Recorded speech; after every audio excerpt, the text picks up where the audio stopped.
الرحمن الرحیم۔ فصل اول، رمضان المبارک کے فضائل۔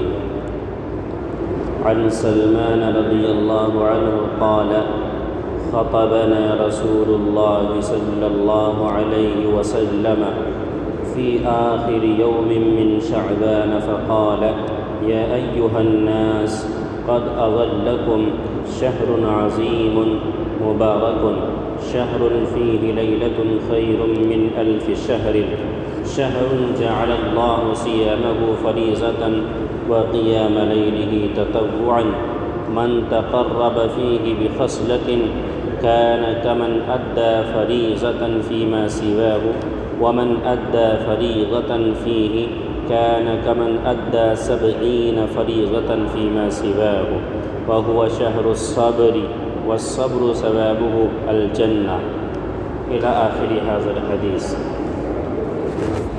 حضرت سلمان رضی اللہ تعالی عنہ کہتے ہیں کہ نبی کریم صلی اللہ تعالی علیہ وسلم نے شعبان کے آخری تاریخ میں ہم لوگوں کو وعظ فرمایا، خطاب فرمایا، نصیحت فرمایا کہ تمہارے اوپر ایک مہینہ آ رہا ہے جو بہت بڑا مہینہ ہے، بہت مبارک مہینہ ہے۔ اس میں ایک رات ہے شب قدر جو ہزاروں مہینوں سے بڑھ کر ہے۔ اللہ تعالیٰ نے اس کے روزے کو فرض فرمایا اور اس کے رات کے قیام یعنی تراویح کو ثواب کی چیز بنایا۔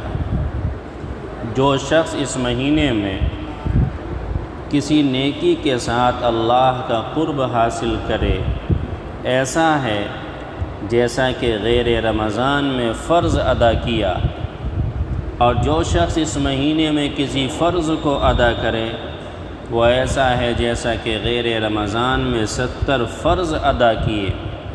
یہ مہینہ صبر کا ہے اور صبر کا بدلہ جنت ہے، اور یہ مہینہ لوگوں کے ساتھ غم خواری کرنے کا ہے، ہمدردی کرنے کا۔ اس مہینے میں مومن کا رزق بڑھا دیا جاتا۔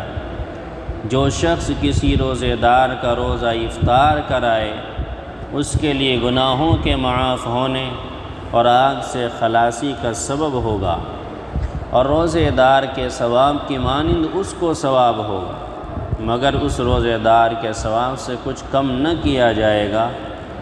صحابہ کرام رضی اللہ عنہم نے عرض کیا، یا رسول اللہ صلی اللہ علیہ وسلم، ہم میں سے ہر شخص تو اتنی وسعت نہیں رکھتا کہ روزے دار کو افطار کرائے۔ تو آپ صلی اللہ علیہ وسلم نے فرمایا کہ پیٹ بھر کھلانے پر یہ ثواب موقوف نہیں ہے، یہ ثواب تو اللہ جل وعلا ایک کھجور سے کوئی افطار کرا دے، یا ایک گھونٹ پانی کا پلا دے، یا ایک گھونٹ لسی پلا دے، اس پر بھی مرحمت فرما دیتے ہیں۔ یہ ایسا مہینہ ہے کہ اس کا اول یعنی شروع کے 10 دن، اس کا اول حصہ اللہ کی رحمت ہے، اور درمیانی 10 دن مغفرت ہے، اور آخری حصہ یعنی آخری کا عشرہ آگ سے آزادی کا۔ جو شخص اس مہینے میں ہلکا کر دے اپنے غلام و خادم کے بوجھ کو، اس کے کام کاج کو، حق تعالی شان اس کی مغفرت فرما دیتے ہیں اور آگ سے آزادی فرماتے ہیں۔ اور 4 چیزوں کی اس میں کثرت رکھا کرو، 4 چیزوں کی اس میں کثرت رکھا کرو یعنی زیادہ کیا کرو، جن میں سے 2 چیزیں اللہ تعالیٰ کی رضا کے واسطے، اور 2 چیزیں ایسی ہیں کہ جن سے تمہیں چارہ کار نہیں، یعنی ضرور کرنی چاہیے۔ پہلی 2 چیزیں جن سے تم اپنے رب کو راضی کرو گے وہ کلمہ طیبہ لا الہ الا اللہ محمد الرسول اللہ، اور استغفار کی کثرت۔ کلمہ طیبہ، نمبر 2 استغفار، ان دونوں کی کثرت ہے، استغفار جو بھی یاد ہو پڑھیں۔ اور دوسری 2 چیزیں یہ ہیں کہ جنت کی طلب کرو، جنت کو مانگو، اور آگ سے پناہ چاہو۔ آگ سے مراد دوزخ کی آگ۔ جو شخص کسی روزے دار کو پانی پلائے، حق تعالیٰ قیامت کے دن میرے حوض سے اس کو ایسا پانی پلائیں گے جس کے بعد جنت میں داخل ہونے تک پھر پیاس نہیں لگے گی۔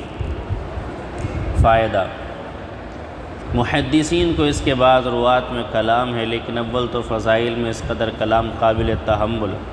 دوسرے، اس کے اکثر مضامین کی دوسری روایات مؤید ہیں۔ اس حدیث سے چند امور معلوم ہوتے ہیں۔ اول، نبی کریم صلی اللہ تعالیٰ علیہ وسلم کا اہتمام کہ شعبان کی اخیر تاریخ میں خاص طور سے اس کا وعظ فرما دیا اور لوگوں کو تنبیہ فرمائی تاکہ رمضان المبارک کا ایک سیکنڈ بھی غفلت سے نہ گزرنے پائے۔ پھر اس وعظ میں تمام مہینے کی فضیلت بیان فرمانے کے بعد چند اہم امور کی طرف خاص طور سے متوجہ فرمایا۔ سب سے پہلے شب قدر کہ وہ حقیقت میں بہت ہی اہم رات ہے۔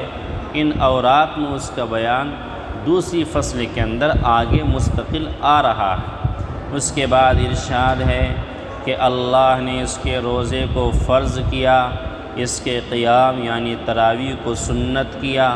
اس سے معلوم ہوا کہ تراویح کا ارشاد بھی خود حق سبحانہ و تقدس کی طرف سے ہے۔ پھر جن روایات میں نبی کریم صلی اللہ علیہ وسلم نے اس کو اپنی طرف منسوب فرمایا کہ میں نے سنت کیا، اس سے مراد تاکید ہے کہ حضور علیہ السلام اس کی تاکید بہت فرماتے تھے۔ اسی وجہ سے سب ائمہ اس کے سنت ہونے پر متفق ہیں۔ برہان میں لکھا ہے کہ مسلمانوں میں سے روافض کے سوا کوئی شخص اس کا منکر نہیں ہے۔ حضرت مولانا الشاہ عبدالحق صاحب محدث دہلوی رحمۃ اللہ تعالی علیہ نے ما ثبت بالسنہ میں بعض کتب فقہ سے نقل کیا ہے کہ کسی شہر کے لوگ اگر تراویح کو چھوڑ دیں تو اس کے چھوڑنے پر امام ان سے مقاتلہ کرے، لڑائی کرے۔ اس جگہ خصوصیت سے ایک بات کا لحاظ رکھنے کی ضرورت وہ یہ ہے کہ بہت سے لوگوں کا خیال ہوتا ہے کہ جلدی سے کسی مسجد میں 8-10 دن میں کلام مجید سن لیں پھر چھٹی ہو جائے گی۔ یہ خیال رکھنے کی بات ہے کہ دو سنتیں الگ الگ ہیں۔ تمام کلام اللہ شریف کا تراویح میں پڑھنا یا سننا الگ سنت ہے۔ پورے رمضان شریف کی ہر رات میں تراویح پڑھنا مستقل الگ سنت ہے۔ بس اس صورت میں ایک سنت پر تو عمل ہوگا، دوسری رہ گئی۔ البتہ جن لوگوں کو رمضان المبارک میں سفر وغیرہ یا کسی اور وجہ سے ایک جگہ روزانہ تراویح پڑھنا مشکل ہوتی ہو، ان کے لیے مناسب ہے کہ اول قرآن شریف چند روز میں سن لیں تاکہ قرآن شریف ناقص نہ رہے، پھر جہاں وقت ملا، موقع ہوا، وہاں تراویح پڑھ لی کہ قرآن شریف بھی اس صورت میں ناقص نہ ہوگا اور اپنے کام کا بھی حرج نہ ہوگا۔ تو ایک چیز اور ہے جس کی طرف عام طور سے توجہ نہیں ہے اور غفلت اس کے اندر پائی جاتی ہے۔ مرد تو کسی نہ کسی درجے میں اور مسجدوں کے اندر ادھر ادھر تراویح کی جگہ پر اکٹھے ہو کر تراویح پڑھ لیتے ہیں، لیکن عام طور سے عورتیں تراویح کی نماز کے اندر بہت کوتاہی کرتی ہیں، جبکہ تراویح کی نماز 20 رکعت جس طریقے سے مرد حضرات کے اوپر سنت مؤکدہ ہیں، اسی طریقے سے ہماری گھر کی عورتوں کے اوپر بھی لازم ہے کہ وہ اس سنت کو ادا کریں۔ ان کے لیے بھی سنت مؤکدہ ہی ہیں۔